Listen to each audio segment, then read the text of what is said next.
The Native Americans are a diverse range of people consisting of many different First Nations inhabiting the North Americas. Although each First Nation has their own unique culture and beliefs, a common underlying thread of Native American philosophy is respect for nature and all living beings, as well as a strong belief in prayer and reverence for the Great Spirit or Great Mystery, the creator of this world and all its inhabitants.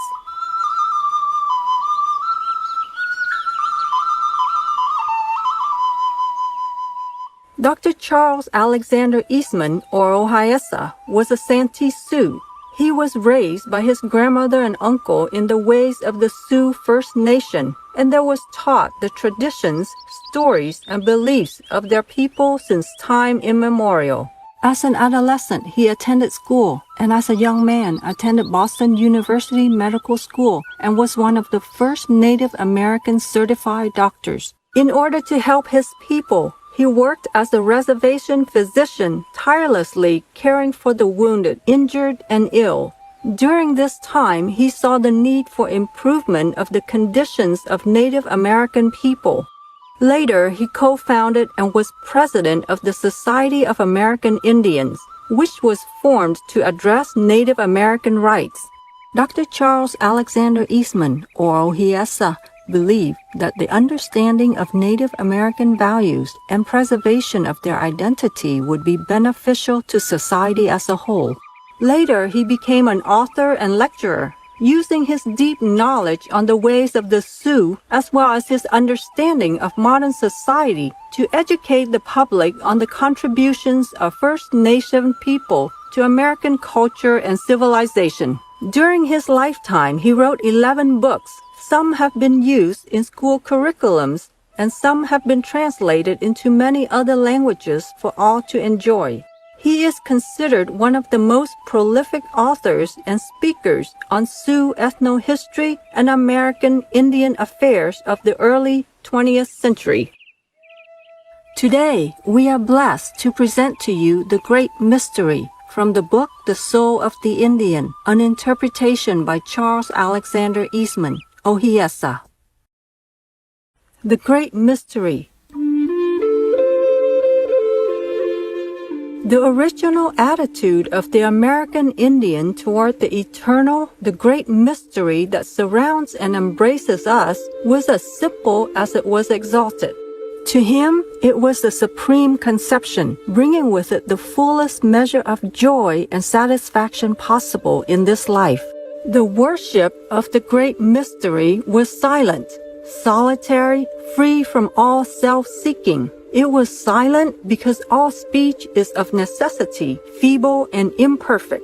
Therefore, the souls of my ancestors ascended to God in wordless adoration. It was solitary because they believed that He is nearer to us in solitude, and there were no priests authorized to come between a man and his Maker. None might exhort or confess or in any way meddle with the religious experience of another. Among us, all men were created sons of God and stood erect as conscious of their divinity. Our faith might not be formulated in creeds, nor forced upon any who were unwilling to receive it. Hence, there was no preaching, proselyting, nor persecution, neither were there any scoffers or atheists.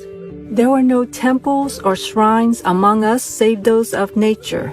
Being a natural man, the Indian was intensely poetical. He would deem it sacrilege to build a house for him who may be met face to face in the mysterious, shadowy aisles of the primeval forest, or on the sunlit bosom of virgin prairies, upon dizzy spires and pinnacles of naked rock, and yonder in the jeweled vault of the night sky. He who enrobes himself in filmy veils of cloud, there on the rim of the visible world where our great-grandfather's sun kindles his evening campfire, he who rides upon the rigorous wind of the north, or breathes forth his spirit upon aromatic southern airs, whose canoe is launched upon majestic rivers and inland seas, he needs no lesser cathedral, That solitary communion with the unseen, which was the highest expression of our religious life, is partly described in the word Bombade, literally mysterious feeling, which has been variously translated fasting and dreaming. It may better be interpreted as consciousness of the divine.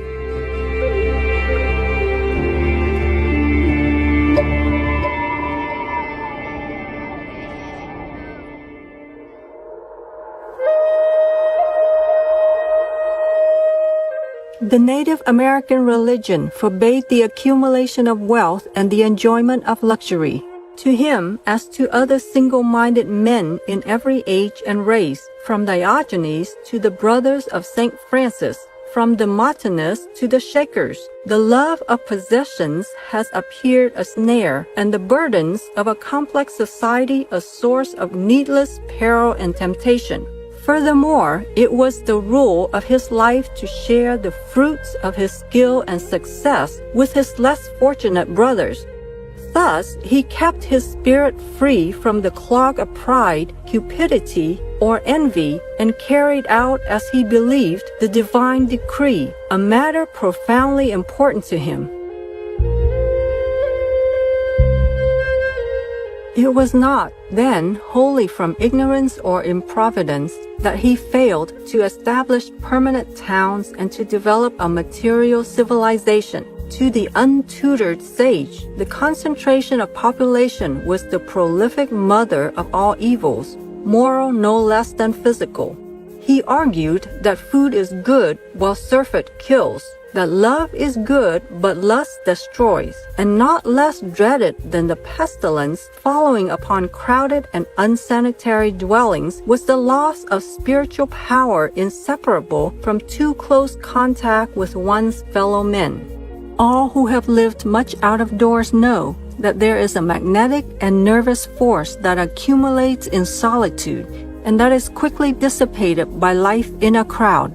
The red man divided mind into two parts, the spiritual mind and the physical mind.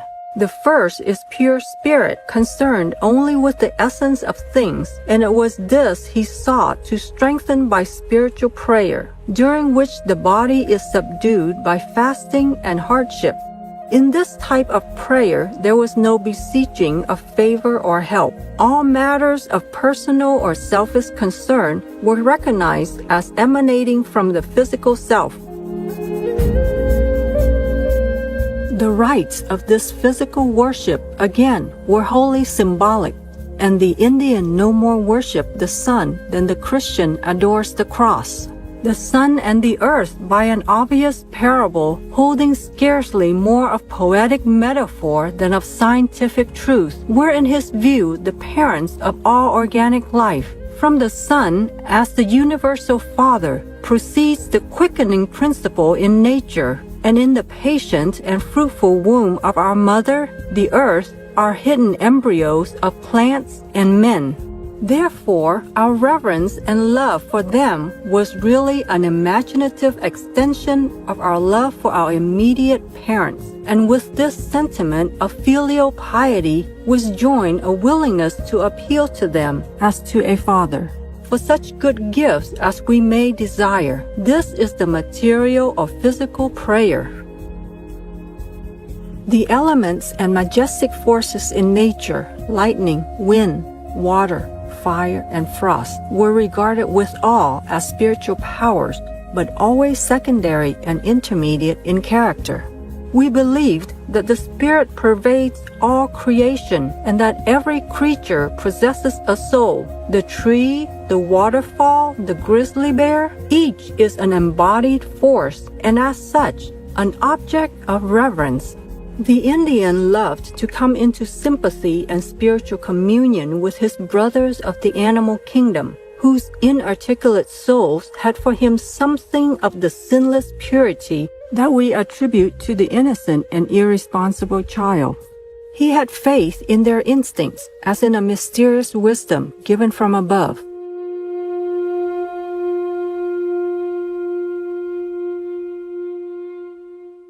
For more information, please visit Gutenberg.org.